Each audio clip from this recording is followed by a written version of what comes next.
In the heart of New Orleans, a city renowned for its vibrant culture and charismatic people, a sinister shadow loomed in the year 1918. This ominous figure would soon come to be known as the Axeman, a serial killer whose reign of terror would persist for over a year, leaving 6 dead and many more injured.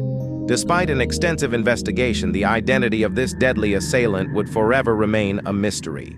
The Axeman's reign of terror began on the night of May 23, 1918, when Joseph and Catherine Maggio were found brutally murdered in their own home. The couple's throats were slashed with a straight razor, and their skulls were crushed with an axe.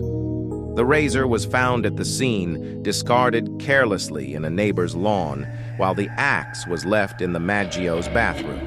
A chilling message written in chalk near the Maggio's home read, "Mrs. Maggio will sit up tonight. Just write Mrs. Tony."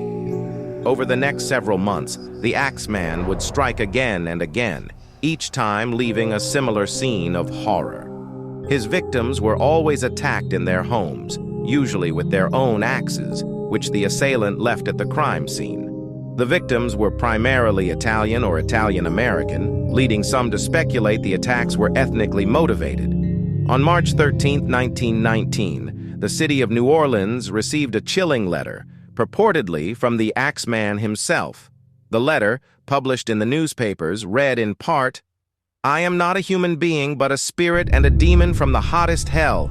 I am what you Orleanians and your foolish police call the Axeman."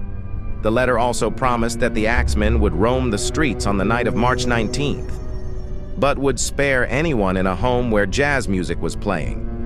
True to his word, the Axeman did not strike on the night of the 19th, and the city was filled with the sound of jazz. New Orleans, a city renowned for its music, had never heard such a symphony of fear and defiance.